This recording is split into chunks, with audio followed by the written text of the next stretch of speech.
Hello guys. तो जैसा कि हमने पिछले एपिसोड में देखा कि असूले ने अपने फादर के हाथों में दम तोड़ दिया था। इसके बाद असूले को दिखाया गया जो कि अब मुर्दों की दुनिया में बैठकर ग्रैंडपा की कही हुई बात को सोच रहा था, और ये भी कि जब उसने महाराजा से कहा था कि सब मुझे गुजुआन का रूप समझते हैं लेकिन मैं उस ओल्ड मैन की तरह क्रेजी नहीं बनना चाहता। यहाँ वो गोल्डन लायन बीस्ट फिर से उसका पीछा करने लगा, जिससे जान बचाने के लिए वो आगे की तरफ भागा। तभी उसे मेजेस्टी, यूको, वुयन और मदर की आत्माएं नजर आने लगी, जिनके पास असूले जाना तो चाहता था लेकिन महाराजा ने उसे वापस आने के लिए आवाज दे दी। दूसरी तरफ टोंग कंट्री से आया हुआ मिस्टर शेन असूले को इमोर्टल बनाने का प्रोसेस स्टार्ट कर देता है। इस प्रोसेस में उसे अपने ही एक आदमी का बलिदान देना था, जिसके बाद असूले इमोर्टल बन जाएगा। कुछ देर के बाद हमें असूले को मुर्दों की दुनिया में दिखाया गया, जो खुद ब खुद सबसे अलग होकर सुमा की तरफ पहुंच आया। फिर उसके पीछे पीछे जिंदा लोगों की दुनिया में पहुंच आया, यानी कि उसे इमोर्टल सोल मिल चुकी। फिर जब उसकी आंख खुली तो उसे तो कुछ भी याद नहीं था कि उसके साथ क्या कुछ हुआ है, लेकिन उसे जिंदा देखकर सुमा और महाराजा बहुत ज्यादा खुश हुए। आफ्टर दैट महाराजा ने बाहर आकर मिस्टर टोंग और मिस्टर शेन का शुक्रिया अदा किया कि आपकी वजह से मेरे बेटे को एक नई जिंदगी मिली। जिस पर वो बोले कि हमारी सिंसेरिटी तो आप देख चुके, हम चाहते हैं कि कुछ टाइम के लिए असूले को हमारा गेस्ट बना दिया जाए। इस बात के लिए बाकी सब तो आसानी से मान गए थे, लेकिन एस्ट्रोलॉजर को ये बात पसंद नहीं आई और महाराजा भी इस बात से सोच में पड़ गए। फिर वो ये कहकर असूले के पास जाने लगा कि आखिरी फैसला असूले का ही होगा, इसलिए तुम लोग यहीं खड़े मेरा इंतजार करो। अंदर जाकर महाराजा बोला कि मैं तुम्हें कुछ बताना चाहता हूँ। असूले कहने लगा कि यही ना कि मैं उन लोगों के साथ टोंग कंट्री चला जाऊँ, मैं जाने के लिए तैयार हूँ। इसके बावजूद भी महाराजा ने उसे सोचने के लिए कहा, क्योंकि इस ट्रिप में उसे कई साल भी गुजर सकते हैं। लेकिन अब जब असूले ने जाने के लिए ठान ली तो महाराजा उसे कहता है कि जाने से पहले मैं तुम्हें किसी से मिलवाना चाहता हूँ। अगले सीन में वो असूले को अपने साथ उसी गुफा में ले आया जहाँ उस ओल्ड मैन को कैद किया गया है। ये देखकर असूले तो खुश हुआ कि उसे दोबारा एक बार वो ग्रैंडपा देखने को मिलेगा, मगर वो ओल्ड मैन तो इसके पास आते हुए कहने लगा कि तुम यहाँ क्या कर रहे हो, तुम्हें वापस जाना चाहिए। महाराजा आगे आते हुए बोला कि ओल्ड फादर 10 साल गुजर गए, मैं तुम्हें देखने के लिए नहीं आया, लेकिन तुम आज भी जिंदा हो। जिस पर ग्रैंडपा बोले कि फाइनली इतने सालों के बाद तुम्हें अपने फादर को देखने की फुर्सत मिल ही गई। महाराजा ने असूले को भी बताया कि यही तुम्हारे रियल ग्रैंडपा है। फिर अपने फादर से पूछने लगा कि आखिर तुम चाहते क्या हो, आज भी तुम जिंदा कैसे हो। जिस पर ग्रैंडपा बोले कि मैं फ्रीडम चाहता हूँ, क्योंकि मैं इस गुफा में नहीं बल्कि खुले आसमान तले मरना चाहता हूँ। इस पर तो महाराजा हंस पड़ा, कहने लगा कि तुमने जो मेरे साथ और मेरी माँ के साथ किया, अब बाहर जाकर और कितने रिलेटिव्स को मारना चाहते हो। यहाँ असूले को समझ आ गया कि ग्रैंडपा यहाँ पर क्यों कैद है, लेकिन महाराजा अपने फादर से लड़ने लगा कि तुमने मेरे बेटे को वो स्वॉर्ड स्किल्स क्यों सिखाई, बिकॉज मैं नहीं चाहता कि किसी को पता चले कि असूले के रगों में ब्रोंजी ब्लड बह रहा है। असूले बोला कि डैड, ब्रोंजी ब्लड मुझे पावर देती है, इससे मैं अपने प्यारों को प्रोटेक्ट कर सकता हूँ। तो महाराजा बोले कि दूसरों की खातिर तुम्हें अपनी जान देनी पड़ी थी, इस तरह की पावर मैं कभी भी तुम्हारे लिए नहीं चाहता। जब ये बात ग्रैंडपा ने सुनी तो असूले से कहने लगा कि मैंने तुम्हें मना किया था ना कि ज्यादा पावर रिलीज मत करना, वरना तो तुम्हारी जान को भी खतरा हो सकता है। इसके बाद असूले अपने डैड से कह रहा था कि आपको ये नफरत खत्म करके अपने फादर को रिहा कर देना चाहिए, क्योंकि मैं भी तो कभी आपसे नफरत करता था ना, पर मैं जान चुका कि आप मुझे सिर्फ प्रोटेक्ट करना चाहते हो। असूले के कहने पर महाराजा अपने फादर को रिहा करने के लिए मान गया, पर उसने इतना जरूर कहा कि मैं कभी भी इनको माफ नहीं करूंगा। अगले सीन में असूले टोंग कंट्री जाने वाला था, मगर इससे पहले उसने महाराजा से वादा ले लिया कि आप सुमा का बहुत अच्छे से ख्याल रखोगे। महाराजा ने भी उससे वादा कर लिया, जिसके बाद असूले अपने सफर के लिए निकल पड़ा। मगर एस्ट्रोलॉजर असूले के जाने से खुश नहीं था, यकीनन इसके पीछे भी कोई न कोई वजह होगी। नेक्स्ट सीन में हमें एक छोटे से डायनेस्टी के एक लड़के को दिखाया गया, जो कि पत्तों को मारते हुए अपने स्किल्स को प्रैक्टिस कर रहा था। दूसरी तरफ हमें एक ओल्ड मैन को दिखाया गया, जो अपनी ग्रैंड डॉटर के साथ जी चियान नामी आदमी से मिलने के लिए आ रहा था, मगर वो इसे अंदर जाने नहीं देता। जिस पर इसने उसे एक रिंग पकड़ाई कि ये उसे दिखा देना, इसके बाद वो मुझे अंदर आना अलाउ कर देगा। फिर जब उसने मुड़कर देखा तो उसकी ग्रैंड डॉटर यहाँ से गायब थी। इसके बाद हमें घर के अंदर का सीन दिखाया गया। यहाँ वो लड़का जिसका नाम हाइमोनी होता है वो अपने भाई चैंग के साथ मुकाबला लड़ा रहा था। थोड़ी देर फाइट करने के बाद हाइमोनी जीत जाता है, मगर चैंग कहने लगा कि तुमने मेरे साथ ट्रिक लड़ाई, वरना तो वेपन पहले तुम्हारे हाथ से गिरा। इन दोनों को ये बातें करते हुए इन दोनों का डैड मिस्टर जी चियान देख लेता है, जिस पर हाइमोनी बोला कि ऐसे मत देखो मुझे, मैंने इसे कोई भी चोट नहीं पहुंचाई। यहाँ डैड उसे डांटना शुरू कर देता है कि इतने बड़े होकर भी अपनी हरकतें नहीं बदलते,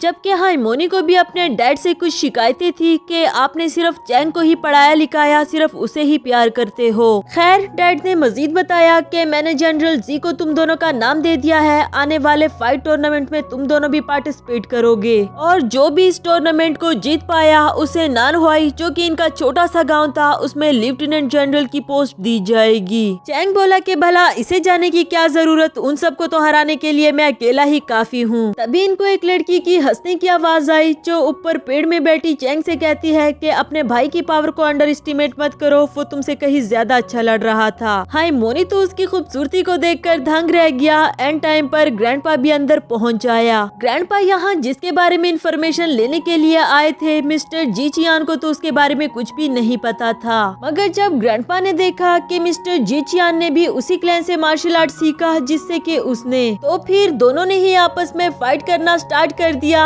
असल में वो दोनों ही एक दूसरे को अपनी स्किल्स दिखा रहे थे। उधर वो लड़की हाइमोनी से फ्लड पर फ्लड किए जा रही थी, जिससे वो तो काफी ज्यादा घबरा जाता है। खैर हाइमोनी का सारा ध्यान ओल्ड मैन के डाकी स्पोर्ट्समैनशिप पर होता है, जो कि बहुत ज्यादा औसम थे। फिर जब उसे लगा कि उसका डैड हारने वाला है तो वो ओल्ड मैन से लड़ने के लिए आगे बढ़ा, मगर वो बगैर लड़े ही हार गया। ओल्ड मैन बोला कि तुमने अच्छी कोशिश की मेरी ही ट्रिक्स मुझ पर आजमाने की, मगर मत भूलो कि मैं इसका मास्टर हूँ। आफ्टर दैट ओल्ड मास्टर अपनी ग्रैंड डॉटर को लेकर वहाँ से जाने लगा, मिस्टर जी चियान से ये कहकर कि मेरे यहाँ आने को सीक्रेट रखना। लेकिन जब हाइमोनी उसके पीछे जाने लगा तो डैड ने उसे एक चपेड़ मार दी, कहने लगा कि अगर तुम उसके पीछे गए तो यहाँ वापस आने के बारे में मत सोचना। हाइमोनी इस बात से काफी ज्यादा सैड हो गया था। तभी उसने किसी की आहट महसूस की, जो कि कोई और नहीं बल्कि वही लड़की थी, जो इससे पूछने लगी कि इतने उदास क्यों लग रहे हो, तुम्हारे डैड ने तुम्हें फिर से डांटा क्या? वो बोला कि ये कोई नई बात नहीं, बल्कि मैं तो मेरे डैड के लिए मैटर ही नहीं करता। इसके बाद उस लड़की ने अपना नाम बताया, जो कि यूरान था। इस पर हारमोनी ने भी अपना नाम बताया, कहने लगा कि क्या तुम मुझे अपने ग्रैंडपा से मिला सकती हो, क्योंकि मैं उनसे डागी स्वॉर्डमैनशिप सीखना चाहता हूँ।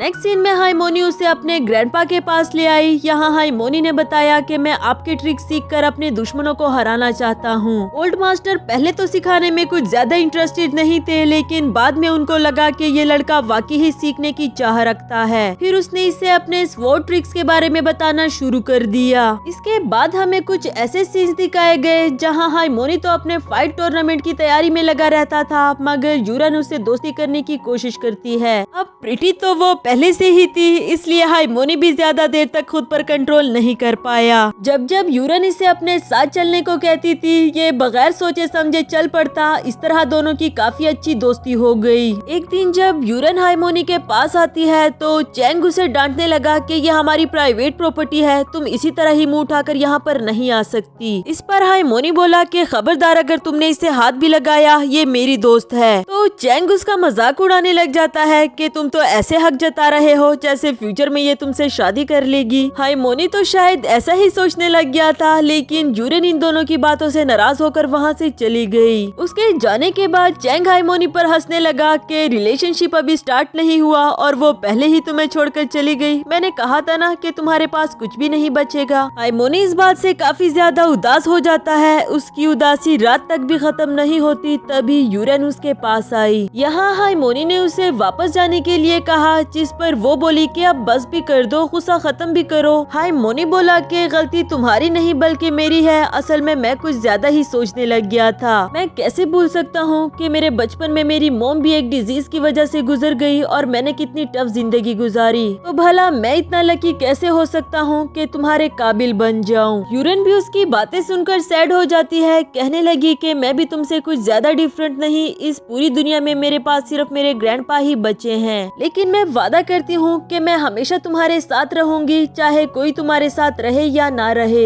चलो भी अब जल्दी से गुस्सा थूक दो, वैसे भी कल मेरी बर्थडे है, क्या तुम ये गिफ्ट दोगे मुझे। हाइमोनी भी उसे सॉरी करते हुए बताता है कि कल टैंग डायनेस्टी में बार्बियन टूर्नामेंट होने वाला है। जो भी इस टूर्नामेंट को जीता तो उसे टैंग डायनेस्टी का किंग अपने हाथों से गोल्ड क्राइसेस्टिमम देगा, जिसे जीतकर मैं तुम्हें तुम्हारे बर्थडे गिफ्ट में दे दूंगा। ये सुनकर यूरेन भी काफी खुश हो गई। इसके बाद वो हाइमोनी को अपने ग्रैंडपा के पास लेकर आती है, क्योंकि फाइट जीतने के लिए टूथ गन का यूज करना सीखना बहुत जरूरी था। दूसरी तरफ हमें टैंग डायनेस्टी के किंग म्याओशेंग को दिखाया गया, जिसका बड़ा बेटा यूशेंग भी इस टूर्नामेंट में पार्टिसिपेट करने वाला है। वैसे टैंग डायनेस्टी के किंग पर्सनली भी चाहते थे कि इस टूर्नामेंट के विनर यहाँ के प्रिंस हो। नेक्स्ट सीन में हमें दिखाया गया कि फाइनली आज सूले टैंग डायनेस्टी पहुंच चुका, जहां टैंग डायनेस्टी के सेकंड और थर्ड प्रिंस उसे होने वाले टूर्नामेंट के बारे में बता रहे थे। सूले इसमें कुछ ज्यादा इंटरेस्टेड नहीं लग रहा था, क्योंकि वैसे भी उसे फाइट करना नहीं पसंद। अगली सुबह बार्बियन टूर्नामेंट स्टार्ट होने वाला था, जिसके लिए हाइमोनी काफी ज्यादा लेट हो चुका है। गार्ड्स उसे अंदर जाने भी नहीं देते। तभी वहाँ जनरल जी आ जाता है, जो दिखने से काफी पोलाइट पर्सनैलिटी वाला लगता है। उसने हाइमोनी से उसका नाम और लेट होने की वजह पूछी, जिस पर वो बोला कि मैं सारी रात प्रैक्टिस कर रहा था, इसलिए टाइम का पता नहीं चल पाया। तो जनरल जी ने गार्ड्स को उसे अंदर जाने के लिए कहा, क्योंकि उसे लग रहा था कि इस लड़के में कुछ न कुछ कमाल तो जरूर है। उधर डैड और चैंग इन दोनों के आने का इंतजार कर रहे थे, क्योंकि ये दोनों एज अ टीम फाइट करने वाले हैं। हाइमोनी के आने के बाद डैड ने उसे बताया कि पहले तुम जाओगे फाइट करने के लिए, और 3 गेम्स हो जाने के बाद तुम चैंग को उसकी बारी दोगे। लेकिन ये बात हाइमोनी को पसंद नहीं आई, क्योंकि वो खुद ही गोल्डन क्राइसेंटिमम जीतना चाहता है। इस तरह तो चैंग उसकी मेहनत पर पानी फेर देगा। खैर, इसके बाद टूर्नामेंट स्टार्ट हो जाता है। 2 फाइट्स भी हो चुकी, जिसके बाद हाइमोनी की बारी आने वाली थी। लेकिन वो फाइट खत्म होने से पहले ही मैदान में आ गया, जो टैंग डायनेस्टी के किंग को तो बिल्कुल भी अच्छा नहीं लगा। जनरल जी ने उसका गुस्सा शांत कर दिया, ये कह करके इसे एक मौका दिया जाए। आज सूले भी वहीं एज अ गेस्ट बैठा हुआ था।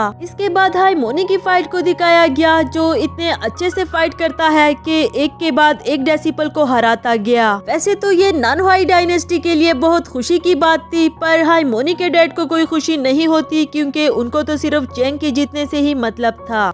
काफी सारे डेसिपल्स को हराने के बाद अब बारी आती है थर्ड प्रिंस की, जो सोच रहा था कि इस छोटे से डायनेस्टी के लड़के को हराना तो मेरे बाएं हाथ का काम है। यहाँ हाइमोनी ने भी जैसे जान की बाजी लगा ली, क्योंकि उसने यूरन से बर्थडे गिफ्ट देने का वादा किया था। एट लास्ट हम देखते हैं कि थर्ड प्रिंस ने वुल्फ फ्रंट ट्रिक का यूज किया, जिससे हाइमोनी बुरी तरह से जख्मी हो गया। लेकिन साथ ही वो सेम ट्रिक को यूज करते हुए थर्ड प्रिंस को हरा देता है, जिसे देखकर सब काफी ज्यादा हैरान हो गए। इवन के थर्ड प्रिंस भी कहने लगा कि तुम जीत गए हो, पर मैं बता दूं कि मेरा भाई वुल्फ फ्रंट में मुझसे कहीं ज्यादा स्ट्रॉन्गर है। लेकिन हाइमोनी बोला कि तुम्हारा भाई जितना मर्जी स्ट्रॉन्गर हो, उसे आने दो, मैं उसका भी मुकाबला कर लूंगा। इसके बाद हाइमोनी अपने डैड की तरफ देखते हुए कहने लगा कि डैड, मैंने इन सबको हरा दिया है। वो तो सोच रहा था कि डैड सुनकर खुश हो जाएंगे, मगर डैड तो चैंग को समझा रहे थे कि बस आखिरी फाइट ही रह गई है, तुम अपनी पूरी कोशिश करना ताकि तुम ही लेफ्टिनेंट जनरल बन जाओ। ये देखकर तो हाइमोनी बहुत बुरी तरह से हर्ट हुआ कि उसने 8 डेसिपल्स को हरा दिया, लेकिन उसे जरा भी अप्रिसिएशन नहीं मिली। वो गुस्से में चैंग से कहने लगा कि आगे मत आना, मैं खुद ही इन सबको हराने के लिए काफी हूँ। इस बात पर डैड को काफी ज्यादा गुस्सा आया, कहने लगा कि तुम अपने भाई की पोजीशन लेना चाहते हो, कितने सेल्फिश इंसान हो तुम। हाइमोनी तो चाहे कुछ भी कहता, वो कभी भी डैड को अपनी बात नहीं समझा सकता था, इसलिए वो गुस्से में सबकी तरफ देखते हुए कहने लगा कि मैं तुम सबको हरा सकता हूँ, चाहे तुम में से कोई भी मेरे सामने आ जाए, मैं अकेला ही तुम सबके लिए काफी हूँ। जहाँ किंग और तीनों प्रिंस को सुनकर गुस्सा आ रहा था, वहाँ सूले हाइमोनी से काफी ज्यादा इम्प्रेस हो चुका है। इसके बाद लास्ट फाइट शुरू हुई सेकंड प्रिंस के साथ, जो कि यकीनन काफी ज्यादा टफ होने वाली थी। यहाँ हाइमोनी ओल्ड मास्टर की सिखाई हुई एक एक ट्रिक को याद करता है, जो इसे ये फाइट जितवाने में हेल्प करेगी। काफी टफ कंपटीशन होने के बाद हाइमोनी फाइनल राउंड भी जीत गया, मगर वो बुरी तरह से जख्मी हो चुका था। उधर किंग को तो देखकर काफी ज्यादा गुस्सा आया, क्योंकि वो नहीं चाहता था कि हमारी डायनेस्टी के अलावा कोई भी इस बैटल को जीते, इसलिए वो कोई भी रिवार्ड दिए बगैर वहाँ से चला जाता है, ये कहकर के रिवार्ड देने की कोई जरूरत नहीं। यूशेंग को भी देखकर काफी गुस्सा आ रहा था कि इस लड़के की इतनी हिम्मत के इसने हमारी पूरी डायनेस्टी को चैलेंज कर दिया।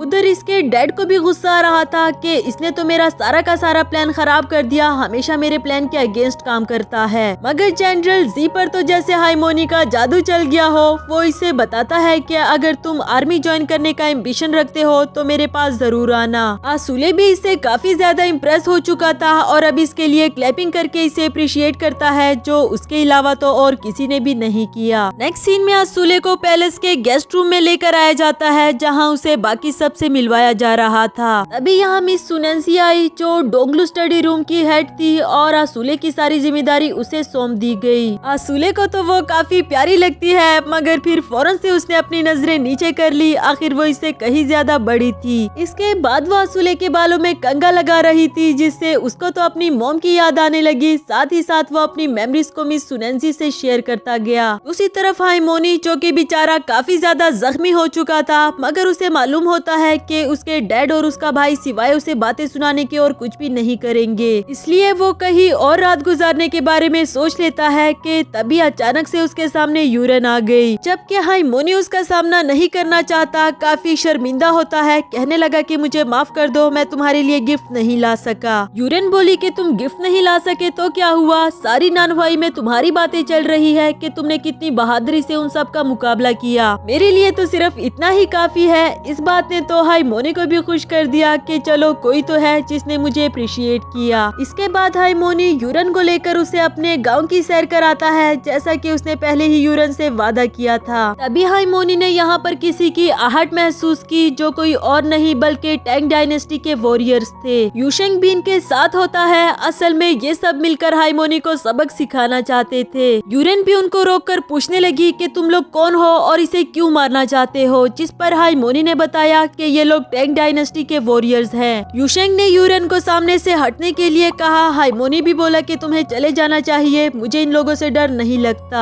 जबकि यूरन ने तो उसे वादा किया था कि मैं तुम्हें कभी भी अकेला नहीं छोड़ूंगी। कहने लगी कि अगर तुम मुझे बर्थडे गिफ्ट देना चाहते हो तो फिर पीछे की तरफ जंप कर दो। उसकी बात को फॉलो करते हुए हार्मोनी ने बिल्कुल वैसा ही किया। फिर उसके जंप करते साथ ही यूरन ने भी जंप कर दिया। अभी हमने देखा कि यूरन के बहुत शाइनी से फेदर्स आ जाते हैं, जो देखकर तो हार्मोनी को भी यकीन नहीं आ रहा था। उसने हार्मोनी को भी गिरने से बचा लिया और वहाँ से दूर ले जाने लगी। जबकि ये वॉरियर्स तो खड़े तमाशा देखते रहे। उनको भी ये बात रियलाइज हो गई थी कि ये लड़की किसी नॉर्मल फैमिली से तो नहीं लगती। तो गाइज यहाँ पर हमारा ये एपिसोड खत्म हो जाता है। आप लोगों को ये एनीमे कैसा लगा मुझे कमेंट करके